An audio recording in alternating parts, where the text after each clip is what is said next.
All right. Well, welcome everyone who made it tonight to this webinar. My name is Frank Vera. I am the treasurer of the Australian section AACE. I'm also helping in the events coordination role. Tonight we have an interesting technical meeting. This is the second one of the year, and Alex is with us to present a very interesting topic. Well, I'm going to go quickly through a few slides just to see what's for tonight, what is being planned for tonight. We're going to go through some meetings procedures. I'm going to talk about what is the AACE and what's the Australian section. And then we're going to go to the webinar itself, and then some final questions. And at the end of the session, we normally encourage attendees to unmute themselves so that they can start discussing and follow-up questions and stuff like that. So in terms of meeting procedures, everyone should be muted during the presentation, please. Otherwise, I will have to mute myself. But yeah, please make sure you are muted during the presentation. If you'd like to make any question during the presentation, please drop this comment or question in the meeting chat feature. We're gonna make a stop and pause during the webinar. Alex is going to answer a few questions at some stage of the presentation, and then if we cannot cover all, we're going to discuss them at the end. We're going to make this webinar available on the AACE Australian section in our YouTube channel after tonight.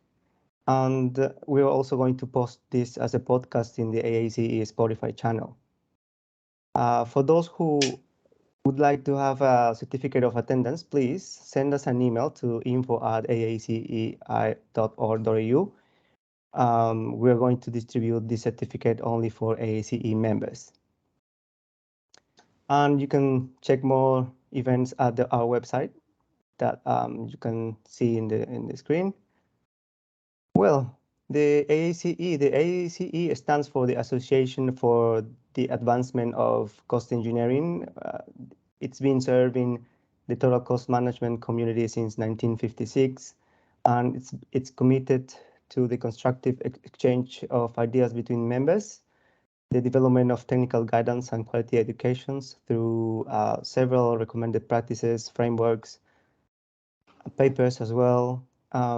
It's been also committed to the recognition of subject matter experts through the different international certifications available. In Australia, we are spread all over Australia. We are Louis Vidotto, who is the current president. He's sitting in Queensland, and he's also the area chair there. In New South Wales, we have Alberto Sanchez. He is the region chair. And Yazid is the vice president. And yeah, myself, treasurer. We have Cameron, the secretary. Most of the board members are sitting in Victoria. We are still looking for people and more engagement on other states. Alan Crowe is representing Western Australia at the moment. We have a few opportunities as well available. If any of the attendees is interested, they can reach out to us and ask for more details of these 3 positions available. We have the events coordinator, membership secretary, publications coordinator. These 3 opportunities are open at the moment. So if you want to know more about this, just reach out to us. Okay, and now I think I'm going to hand it over to Alex James. He is going to present about the optimization of effort and workforces in project organizations. Yep, I think that's it from my side, Alex. I'll hand it over to you. Great. Thank you very much, Frank and Keith, for inviting me to speak. I am really delighted, I have to say, to be asked to present this to the AACE audience today. This is quite a learned group. I think I have something new and of value to say and contribute to project-based management and broader workforce management. So tonight I'm going to speak to you about optimization of effort and workforces in project-based organizations. Just a fraction about myself. I'm a educated civil engineer for over 30 years. I've worked in around. James, you're not sharing your screen. If you are, okay, it's okay. Yeah, there you are. Awesome. Thank you. I am a civil engineer that's worked in the industry for over 30 years, mostly in transport infrastructure, but I've worked in construction, design, project management, and business case management. I have obviously Australian standards, Australian Institute of Engineers memberships, but I am also a registered resource management certified professional. For my last 8 or 9 years, I've been working in around workforce analysis, and I'm the founder of Resrodel, which provides workforce solutions and analysis. I also was the project leader for the ISO standard for workforce allocation, which should be published next year. And I'm from Sydney, Australia. So, getting into it. How can we make society both more productive and more humane? This question was the life's work of renowned management Peter Drucker. I'll just put my timer on. Peter Drucker. And my simple answer is manage human effort better. For over 30 years working in project-based organizations, too often I've seen and still see poor quality products or services delivered late by stressed workers or low utilization that erodes margins. And I've seen teams working 7 days a week be given more projects and deadlines. And I've heard managers plead for more people as their teams fall over literally with stress, all for what I thought was just want of better resource management. I've also seen a team of resource managers let go, not for lack of commitment, but rather their inability to understand complex workforce data, let alone optimize the workforce. So can I ask, ask yourself, how do you feel society is progressing with its humane productivity? Are we as productive and humane as we would like? I mean, how really lean or agile are your workforces? Are they as optimized as operations research fields would aspire us to? Here are some simple statistics. More than 25% of the reasons that projects fail are due to poor resource management. Excess workloads cause nearly 40% of workplace stress. And resource management is continually ranked as the second greatest difficulty in PMOs, while my favorite is that 93% of managers believe their workforces are not optimized. Now, maybe this is no surprise to you, and maybe you're okay with it, because maybe you feel that workforce inefficiencies are just a cost of doing business because there's not much more we can do. We allocate people, and many organizations resource load with spreadsheets or schedules or ERPs. Some even employ workforce professionals. But I still hear managers say that they can allocate resources, but have limited visibility for making decisions. Good resource management is not easy. It is complex and it can be time-consuming. But a manager's fundamental daily task is to decide what changes to people and work will balance results for delivery, margins, and well-being. Because only then, when balanced, can you say that a workforce is really optimized. These decisions are often made even more complicated because they affect so many parts of an organization and often must be justified in consultation with operations, finance, and HR. I've also come to realize that a major problem is that the connection between these decisions and resulting success have multiple levels of abstraction, each with multiple dimensions that we really only consider or talk about in the vaguest of terms. Furthermore, each abstraction can be expressed in one or more contexts, where the differences between each context is a source of insight, if not judgment. Often we're also focusing on the past and not the future. Because we know the past, we can get that data, but the future is much harder, seemingly.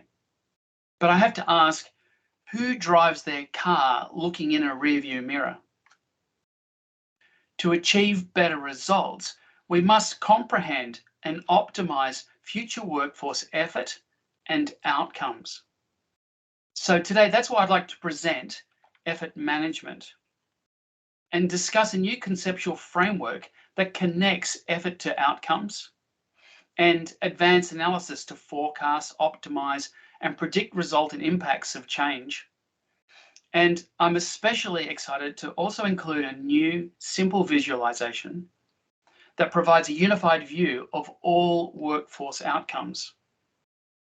And to do this, I'll take you through each of the levels of abstraction, starting with the nature of effort, then describe a method that uses 3 types of analysis, and finally to show you the results that can be achieved when applied to a sample workforce in a project-based organization.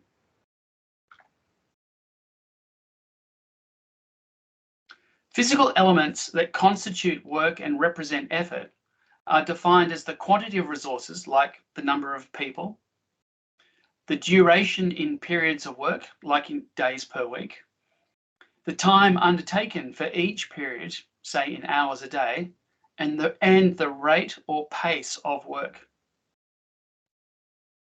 Effort can be achieved in limitless ways.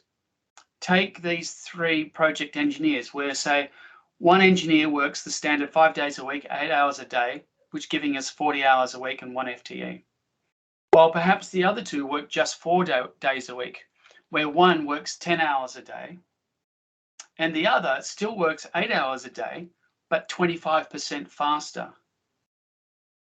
The point being, they all achieve the same amount of effort, which is 1 FTE. And no matter how they are achieved by the different people, the effort for the group still comes to 3 FTEs. So now we define effort as the product of resource quantity, duration, worked time, and rate. And while this is pretty obvious, it's just important to note that effort includes not just the number of people, but also how much they work in a given period, which we commonly call utilization, and how fast they work, which we commonly don't talk about very much at all. And shortly we'll see why these are significant. Probably one of the points from this is that to change workforce effort, a manager has to influence these physical elements. And to optimize workforce outcomes, a manager's fundamental daily task is to decide what interventions will balance people and work. And they do this by planning to increase or reduce people or work. And secondly, by allocating people to work, sometimes using overtime. And these are 2 different processes that are needed for workforce management. Poor planning, however, results in either deficits or surpluses, and poor allocation results in under or over allocation. Conventional resource management looks at the gap in effort by comparing profiles. However, key to effort management is understanding that there are actually 3 types of effort. These include how many people an organization will need, how many people an organization will have, and how many people an organization actually intends to use, like when we allocate. And I might say there are probably more. There's probably a 4th type of effort when you look back at what happened in the past. But effort management is focused purely on looking forward. Effort can be expressed in profiles for each period as either what we would commonly call demand, capacity, and allocation. And it's only when the number of people that you need, have, and use, or where demand, capacity, and allocation is exactly the same, that a workforce can be truly said to be optimized. The good news is that many organizations actually do have this information in some form or another. Need comes from our estimates. Have comes from the manager's minds or from the HR system, less holidays. And use is the work that's been allocated to people. And that's probably often the basis of many spreadsheets for resource management. So in April, for example, project engineers in San Francisco might need, have, and use 5, 4, and 3 people, respectively. But what does that mean? Gap calculations give us some options for understanding what needs to change. But it doesn't really give us the answer as to what it really means, because gaps only vaguely infer outcomes. And what if you are responsible for hundreds of people in dozens of roles in many locations? That's going to be a lot of gaps to calculate. So to make decisions, don't we really need to understand the significance of the decisions and of the gaps? Like, what will utilization be? Or how much can we deliver? And so then the question for me becomes, how can we forecast these outcomes, let alone actually optimize them? And that's what I want to explain today. So I'm firstly going to start by moving into the method, starting with predictive analysis for forecasting outcomes. I'll explain some theory and then we'll move to examples. Now, what I still find amazing about effort profiles is that when you compare them as ratios, their ratios become forecast outcomes for ability to deliver products or services, the efficiency of people used, which is really forecast utilization, and the intensity as a rate of work that people undertake. And outcomes can be expressed in a range of contexts, like forecasts for what will happen or what should happen, or as targets set by management. Outcome ratios for ability are capacity divided by demand. For efficiency, it's allocation divided by capacity. And for intensity, it's demand divided by allocation. And the P&I notation here are for potential and intent, which are also contexts for what could happen or what is intended, which I'll touch on a little bit more later. So for example, when project engineers need 5 people with a demand of 5 and have a capacity of 4, when we divide 4 by 5, we get 80% ability. And if we, for some reason, have only allocated work to 3 people, then efficiency is 3 divided by 4, giving us 75%. And intensity, in turn, is 5 divided by 3, giving us 1.67, or 167%.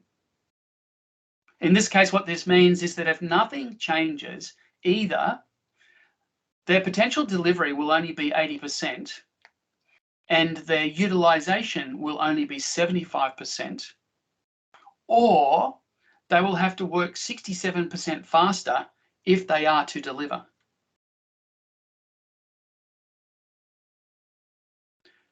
One way to think of outcomes are as productivity forecasts defined by their ratio's denominator, where ability is a forecast of production based on the work to be delivered. And efficiency is a forecast of utilization based on the workforce that needs to be kept in work based on its size. And intensity is a forecast of a rate of work based on the time that's been allocated to people. The circular and continuous relationship between effort and outcomes is called the effort management theorem, which is a new way to, I believe, to comprehend and communicate a workforce's future and join the link between effort and outcomes. Effort management is proposed as a subdomain of workforce management that spans workforce planning and workforce allocation processes. Advanced effort management, or AEM, is analysis that leverages the effort management theorem to determine how to forecast and optimize and see the impact of workforces. One surprising and powerful manifestation of the effort management theorem is outcome unity, where ability times efficiency times intensity equals 1. Where if we multiply 0.8 by 0.75 by 1.67, we will always get 1. And any combination of effort and therefore outcomes always equals 1. And there's a simple proof for this in the paper that I have. Now, this equation is cute, but it actually helps in a couple of ways. Firstly, this unifying phenomenon helps us explain why a change in one outcome must be offset by another. So should one outcome be optimal with a ratio of 1 and a second outcome be above the optimum with 1.25, then the third must be 0.8, because the product of these is always 1. So for example, if a workforce's workload intensity is to remain unchanged at 1, being normal, its potential ability is increased to 1.25, say because more people are brought into the organization, then the efficiency or utilization will drop to 80%. And so it can assist in workforce outcome calculations, understanding their relationships, when you might have a target or constrained outcomes. So for example, in a market downturn for an organization where there's a demand reduction, and say the organization has 100 workers working 10 hours a day, and the organization decides that it can afford to carry people so long as utilization is above 80%, while wishing to keep in stock the ability to produce 80% more delivery than it currently is, so it's ready for the market rebound. In this case, the dilemma for management is how many people can they afford to keep working and how many hours a day would be the optimum. The outcome unity equation can help us derive an answer, which in this case is 70 people working 8 hours a day. Now, no doubt there are many calculations that could have solved this problem, but the unity outcome equation is also now worth considering. Another interesting, valuable characteristic of the unity outcome equation is that its product of all three factors actually represent a volume, or a prism, which is a three-dimensional shape that if we go on to plot on 3 axes as ability, efficiency, and intensity, enables us to position the workforce in a 3-dimensional coordinate away from a common origin. And why this is interesting, I'll explain in just a moment. But firstly, I'll now move to talk about inefficiencies, because when outcomes are not perfectly at 1, there is some form of workforce inefficiency, which are caused by poor planning or allocation processes. So this diagram shows us the 3 outcomes period by period. If we were to drill into, say, the ability outcome, we can see the inefficiencies when, for example, when planning, there can be either an excess or a shortfall. And when allocating, there can be a gap, which if less than what is planned, leads us to waste because there's under allocation, where people could have been working, but for some reason they weren't allocated and there was delivery that was missed. There is also in reverse the potential for overtime stretch to fulfill our outcomes. However, too much overtime can cause over allocation, which is undesirable because it's unfair with excessive workloads. So there are a range of inefficiencies, And these can compound on each other, so we end up with over 20 combinations. This mix of inefficiencies applies to all outcomes. And too often we can see the inefficiencies exceeding acceptable limits. Now, in this presentation, I've actually deliberately skipped over describing how inefficiencies are derived, because I'd have to explain how two more contexts actually give us double the outcomes and the unity outcome equations and how that all work. But I have described it in my paper.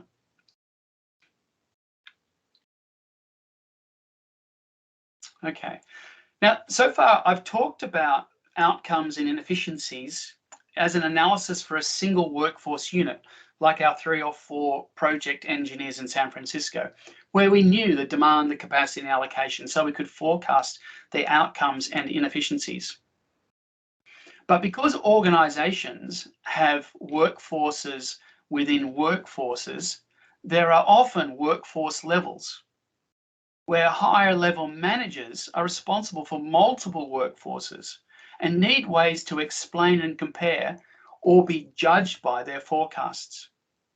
For example, one manager might be responsible for an office while another responsible for all project engineers in the organization, and the COO responsible for the whole organization. So there are levels. Analysis described so far is for a single unit, which we often call a pool, or the pool level. And this is the lowest level of analysis. But I call the next level the pond, for say offices or roles. And I call the highest level for the whole organization the lake. And AEM allows us to understand workforce effectiveness up throughout the whole organization in 2 ways, which I'll now describe. Firstly, by rolling up. AEM firstly enables us to roll inefficiencies that are in the pool level up through the organization to the very top. This often results in a mix of inefficiencies that contain at the higher levels both shortfall and excess, and under allocation and over allocation, which I'll show in more detail in a moment. Now we can see actually where workforces are ineffective. The second way we can view a workforce is by plotting each pool by its overall effectiveness for all outcomes in a single unified view. We use the outcome unit equation to position multiple pools. Just a moment, please. Multiple pools in a 3-dimensional space on axes for ability, efficiency, and intensity. And we project these onto a single plane. We can plot these onto a quadrant chart that I call the effort outcome window. Workforces plotted close to the origin are optimized workforces, meaning they have ratios close to 1. Outcomes close to 1, in fact. The further workforces are plotted away from the origin, the greater their ineffectiveness. And we see here are the project engineers in San Francisco, which have some distance from the origin and carry ineffectiveness. Boundaries for target outcome tolerances are also plotted on this chart to demarcate which workforces are within acceptable limits or are outliers that require correction. And organizations can set the outcome tolerances which drive these boundaries for this representation. The irregular hexagon of these boundaries gives away the complexity of this chart. Because remember, each point is a 3-dimensional coordinate for a combination of outcomes. Powerfully, the position on the chart of each pool also infers the causes of the ineffectiveness. Left and right are either deficits or surpluses from poor planning, and up and down is under or over allocation from poor allocation processes. And I just should note that because the system is a 3-dimensional perspective and non-linear, these X and Y axes are actually not to scale and cannot actually be extract in a quantitative sense. So we need to click on each of the workforces to get the information about them. However, each quadrant also infers what standard interventions would make the workforce more acceptable. So for this bottom left corner, we need more people and more allocation. For this one, we need more people and less allocation, and so on. So managers can begin to understand which quadrant the workforces are in, what it means for their effectiveness, and what the solutions could be. Now, with the ultimate goal of trying to bring our workforces to within some degree of acceptable limits.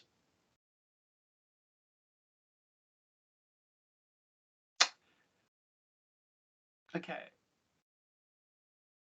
I might just pause here to ask if there are any questions about the theory, about effort, and about forecasting.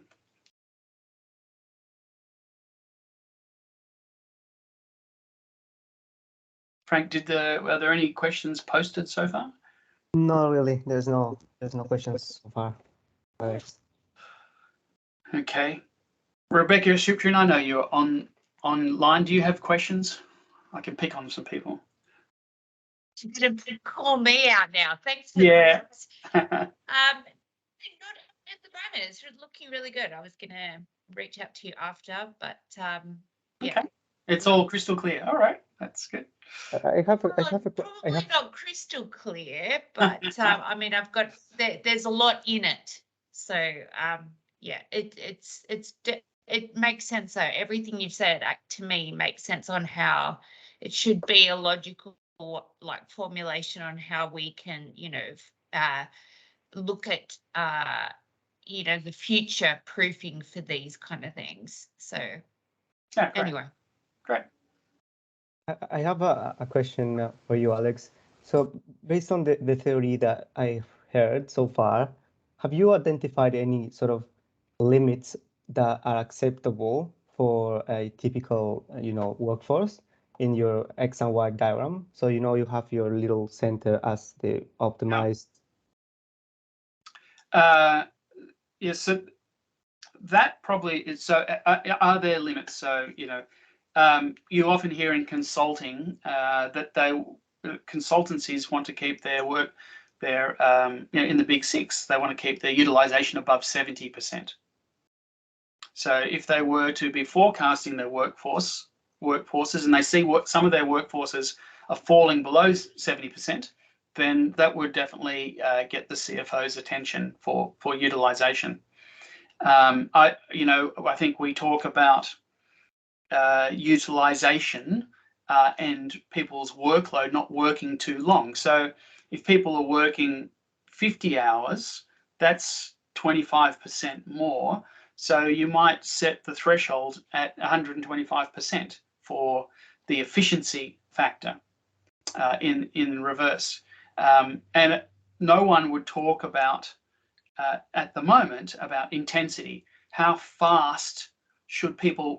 faster should people work to achieve something? Because there is a limit and there's a trade-off between how long they work and how fast they work. I think that's one is a conversation that I would like us to all be having at some point. Okay. Okay. I want to just ask a question. It's Michael Wallace. So how does this, how's this different to SPI, scheduled performance indicators? Are you doing the same thing? Schedule performance indicators, if I know, and I'm not an earned value specialist, but I understand that's an earned value world, is a measure of progress. It's to start with, it's looking back at what has happened, but it is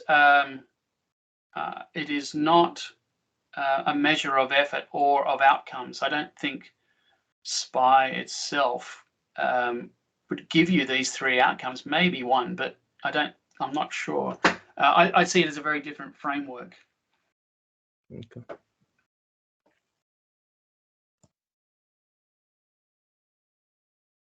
Okay, Thanks.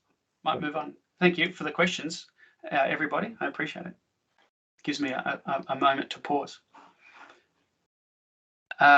Okay, so now that we've forecast outcomes and inefficiencies, AEM is able to actually take these inefficiencies and precisely calculate interventions that will optimize the workforce using prescriptive analysis.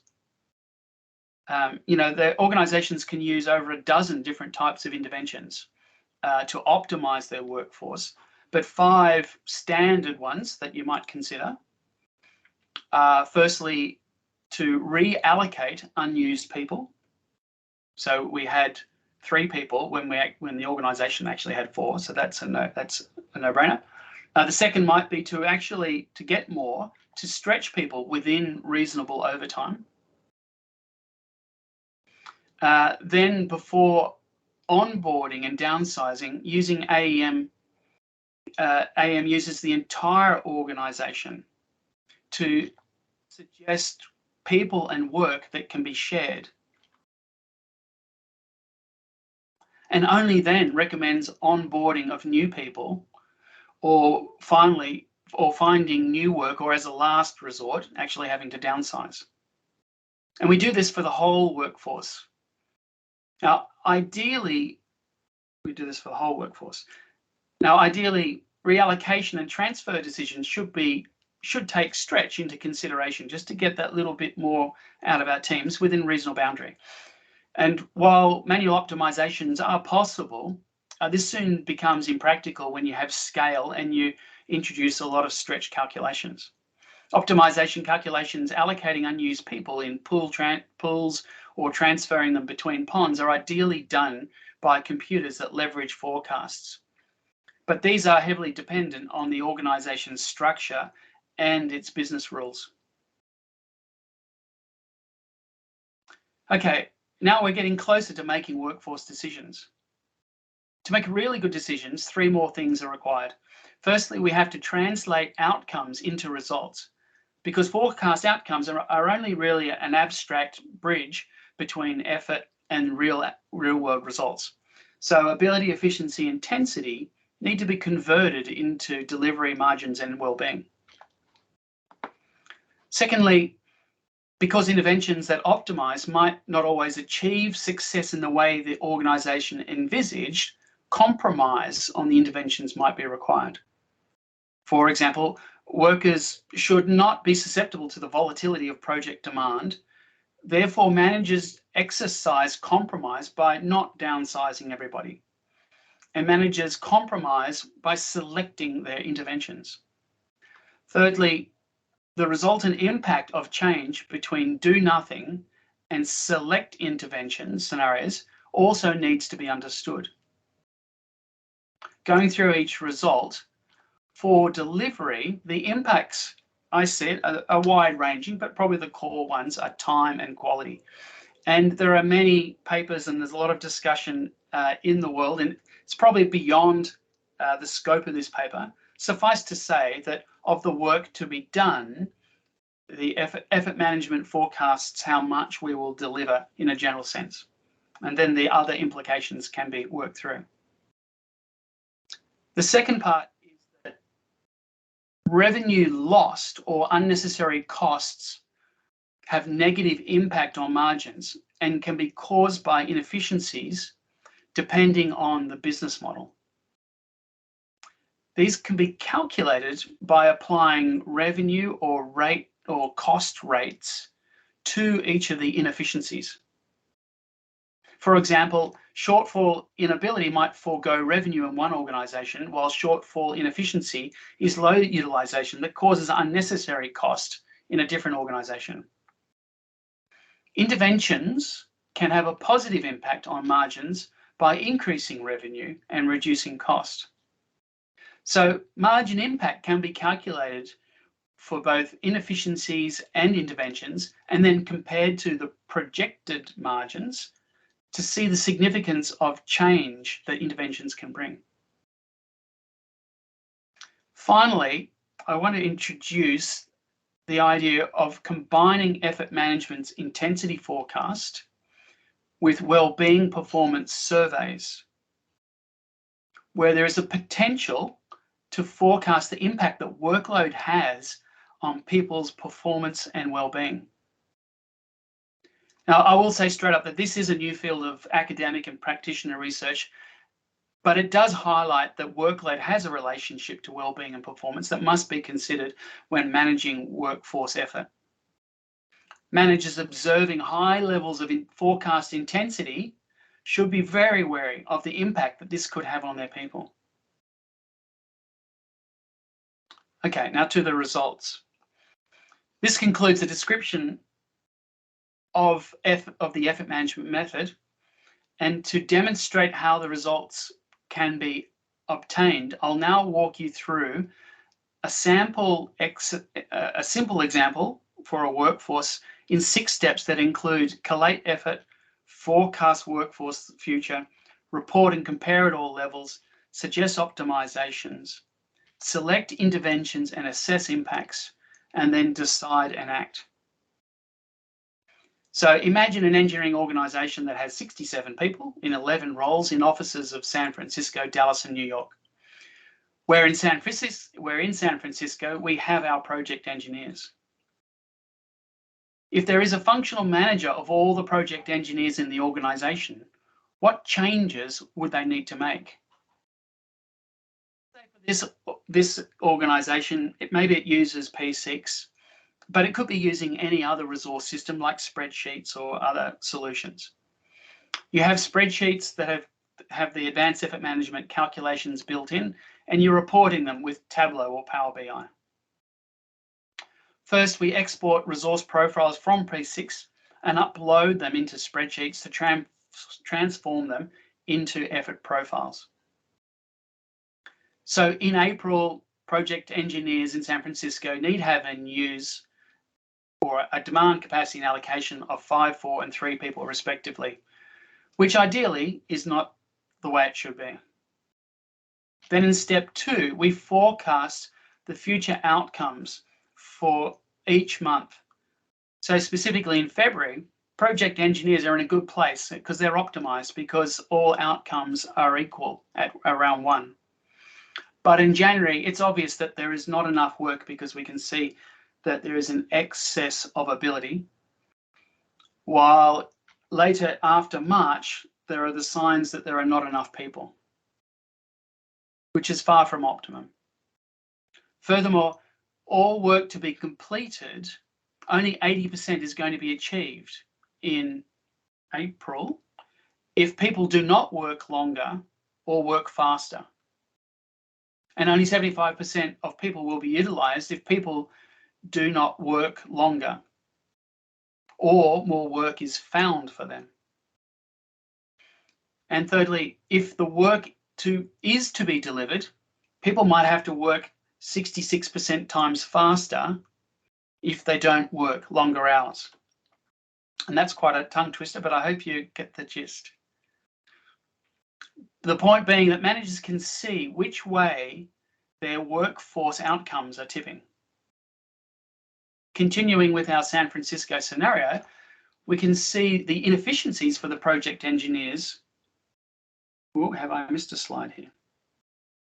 No, I can see the project engineers' inefficiencies will experience a range of inefficiencies, such as in January's 33% excess, or in March, 20% shortfall caused by the fact that we've only got an 80% ability to deliver.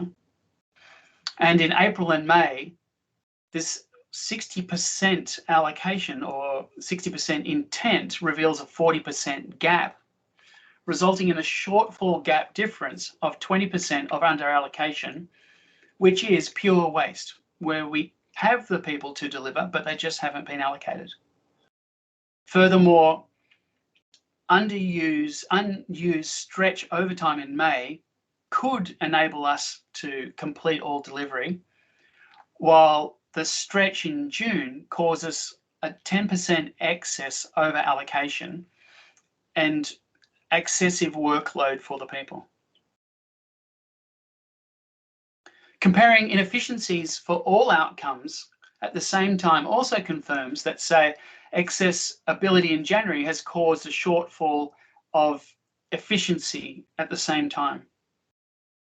Then in May, which had potential to be balanced, but is thrown off by underallocation that's caused waste for both ability and efficiency. Then in July, we have the reverse of January, but again, waste has caused further ineffectiveness.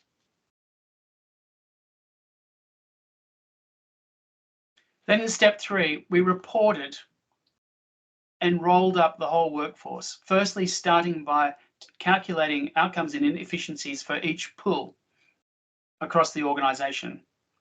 Then these inefficiencies were rolled up to each role and for each office.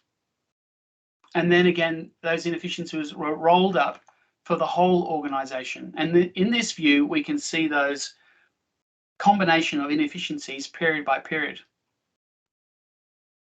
And with this type of chart, the width of each of the bars is an indication of the amount of work, because this is a measure of ability. Here we can see a mix of inefficiencies for the whole workforce, where in July, the ability is only 73%, and at the same time, there is a part of the workforce that has excess. So 70%, there is an excess ability for 70% of what we need to deliver. This is because the low ability at 73% is because we have a shortfall of 14% and a further waste of 13% due to underallocation, which all in theory should be avoidable. Continuing drilling down and comparing the roles, we see that the project engineers have the greatest inefficiencies, making effective ability only 45%, while at the same time, they are the group with the most work. Comparing by offices, we see that it's San Francisco that has the greatest inefficiencies and yet again the most work. And when we drill down to the lowest level, it's no surprise that it is our project engineers in San Francisco with the greatest shortfall of 29% and underallocated waste of 28%, giving us only a 43% ability to deliver. While at the same time, we see that New York has a 200% ability to deliver. And so we would start to think that maybe there's an opportunity to share people across these sites. The point being for this slide is that for the first time, layers of management right to the board can now visualize the entire workforce's outcomes in a single view and understand their future just as well as they might understand their finances, if not better. The effort outcome window is also the second way, possibly the simpler way, to look at an entire workforce, where we plot workforce pools. Straight away, we can see those workforce pools that are the outliers requiring attention. In the month of July, by clicking on each pool, we can see that our San Francisco engineers are in the quadrant where there is a deficit and underallocation. And by clicking on it, we can see that the outcomes are 60%, 100%, and 167%, meaning they will either underdeliver or have to work exceedingly fast. Interventions for pools in this quadrant are easily understood to require more people, more allocation, as are interventions in the other quadrants. And so now, with just a glance, managers can understand which workforce pools are ineffective and the types of interventions that are required. Step 4 uses prescriptive analysis to recommend interventions that will optimize the workforce. This is done using a mix of planning and allocation processes, including overtime.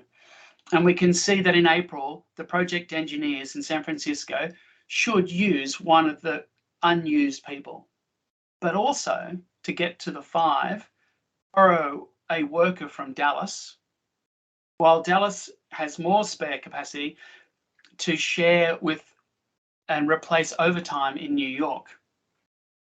We can also see that further on in July, there's a need to start onboarding people into New York and San Francisco. So managers now know mechanically what actions it will take to fix workforce ineffectiveness and optimize the whole workforce. Step 5 assesses the impact of the do nothing compared to the interventions. Each period we have do nothing and intervene. And in this case, we can see that between 30 and 40% improvements in delivery could be achieved. However, the manager decides that he's not going to downsize anybody and unselects downsizing, which results in a jump in accessibility because there are still people available, but this also results in unnecessary cost. For margins, over a 9-month period, inefficiencies accumulate to a value of $12 million, while the select interventions give us back $7 million. And the difference between these is being brought about by not downsizing. And as a result, we can see that the interventions, when compared to projected margins, actually nearly appear to double them. So now there's a way to monetize the impact of workforce decisions. Finally, in regard to wellbeing, where we were able to plot period by people's wellbeing and performance forecast up to December, solid points show that the forecast for the do nothing scenario, and where we can see the trajectory for project engineers and managers in New York is negative and getting worse. While after interventions that ultimately relieve excess workloads, we can see that the trajectory is up and improving and brings us to our workforce, hopefully, to a better place. Step 6 is to decide and act. Organizations are now able to be provide decision makers in operations, finance, and HR with actionable insights that ultimately forecast resultant impacts to delivery, margins, and well-being, making workforce decisions easier and the workforce more productive.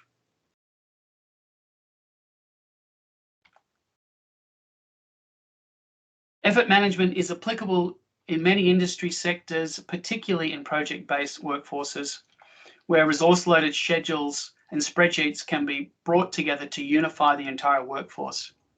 It's well suited to the skills of estimators, project controllers, resource managers, and planners who appreciate models and strive for balanced outcomes, because they now have the actionable insights that will reverberate across the whole organization.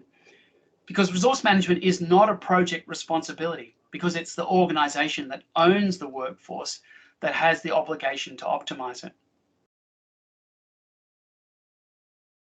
In conclusion, there's a great opportunity for better workforce outcomes.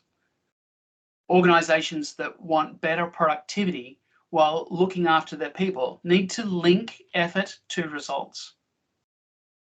And this is possible when organizations use effort management, and you can do this just by start knowing how many people you will need, have, and use, and looking at the gaps. However, this is limited. The effort management theorem is a new conceptual framework that expresses the mathematical relationship between effort and outcomes and reveals for us workforce inefficiencies. While the effort outcome equation expresses the unified relationship between the 3 outcomes. Advanced effort management leverages these to provide powerful, actionable insights presented in visualizations of predictive analysis for forecast outcomes, prescriptive analysis that recommends interventions, impact analysis that translate change into results for delivery, margins, and well-being. And in particular, the effort outcome window is an ultimate tool for visualizing a workforce's future in the simplest of ways. Now, executives, stakeholders, and decision makers have the actionable insights that will show them how to deliver more products and services on time, how to increase margins while reducing stress and improving well-being. Effort management makes workforce decisions easier, and I believe is a new way to find greater productivity in a humane society.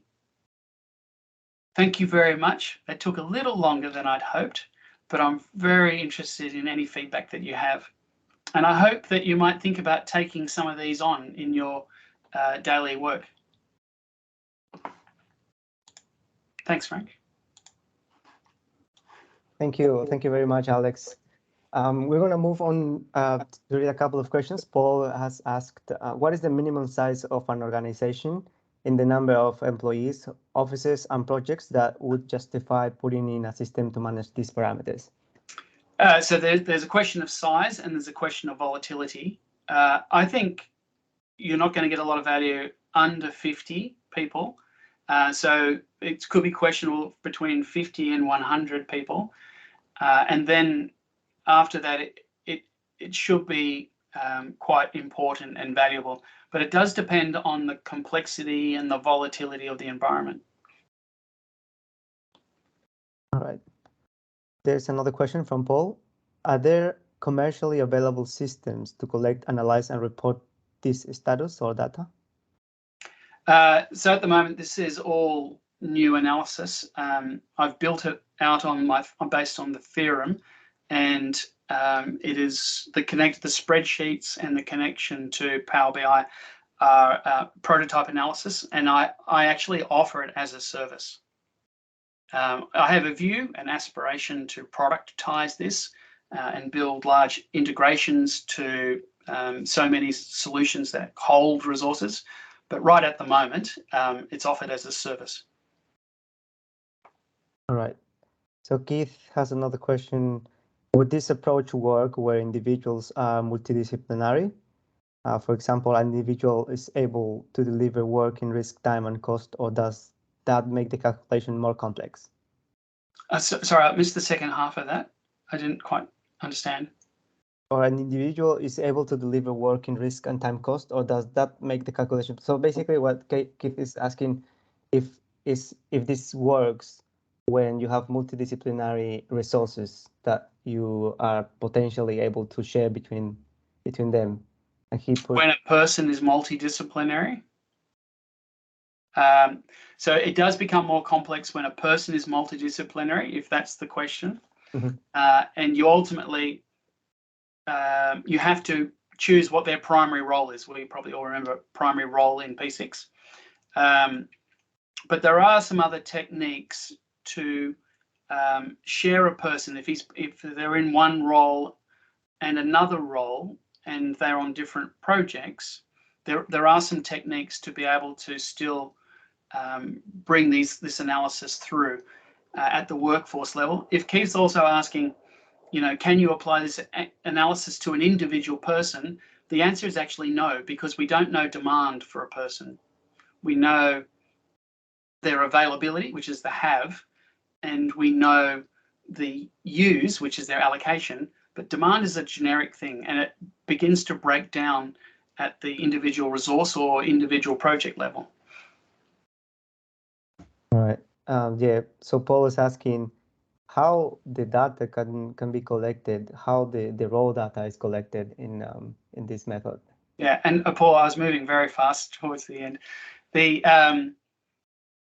P6, once resource loaded, and with the right combination of fields exported from P6 or probably through the API, can come out and be moved into a spreadsheet. So exported data or API data from the system that holds it is the way it is extracted.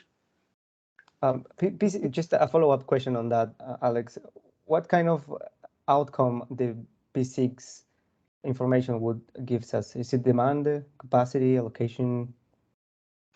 Yeah, a little bit long-winded. It gives us allocation and it gives us demand. And the difference between allocation and demand is when you have named resources make allocation, but when you have unnamed resources that have effort against them, then the tally is the demand. I probably need to talk offline. Some people might get that or might not. But both, ultimately you can almost extract all three profiles from P6. The only thing that might be missing is people's leave. Okay. Okay, Keith's also asking, how would poor productivity be identified in a model such as this? Or can it be identified using this approach? Yes, so it does depend what you mean by productivity. But if you're saying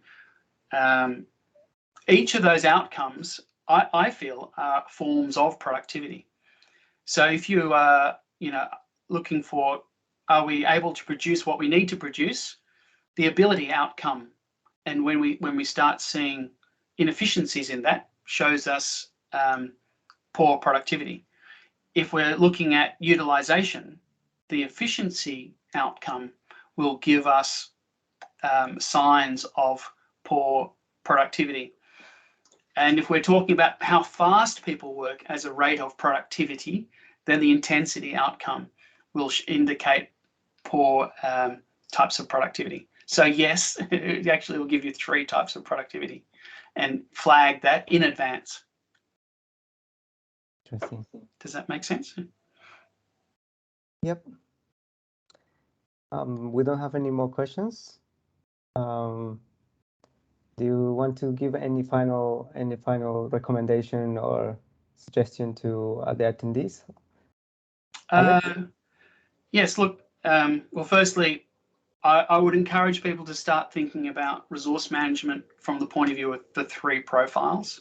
And you can build those out, and if you can build those out and see them, that will get you a long way.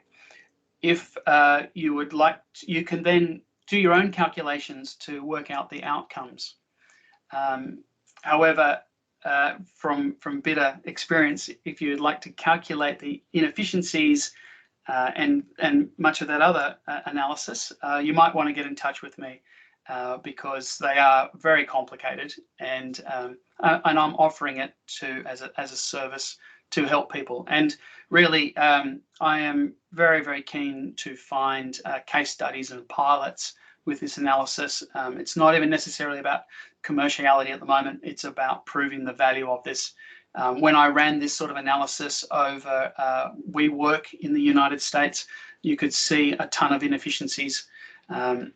And workforces have inefficiencies, and I think this is a really great way of being able to show this and explain it to others. All right. Well, thanks, Alex. Just a final thought. I'm understanding you're going to present this in the 2022 conference in the US. Yeah. Do you want to invite us or give us some information about your paper and stuff like that? Yeah, so look, the AACE is having its conference in San Antonio at the end of June. I am submitting the paper and presenting pretty much the same presentation as I have tonight. For those of you that are AACE members or not, because of the membership, you should be able to access some of that material, including the paper, through the AACE. Would that be right, Frank? Yeah, yeah. That After the conference. After the conference, yeah, correct. Yeah. All right. Well, thank you very much again, Alex. I really enjoyed this presentation. I don't know where this first hour went. It was really quick and very tense, very loaded as well in Yes, theory. I'm sorry. But really, really interesting. It will definitely, trigger some interest in reading your paper for sure. And well, thank you very much. And I hope you join us in the future in the AACE, the Australian section. Yeah, that would be amazing. Well, that's it from my side, and we'll have good night. And well, I'm going to stop sharing now. I'm going to stop recording, sorry, so that everyone can unmute themselves and start, a nice networking night. So thank you everyone very much for staying up late and listening through that. And feel free to reach out to me, probably through LinkedIn as a starting point. Excellent. Thanks, Alex. Thank you, Frank.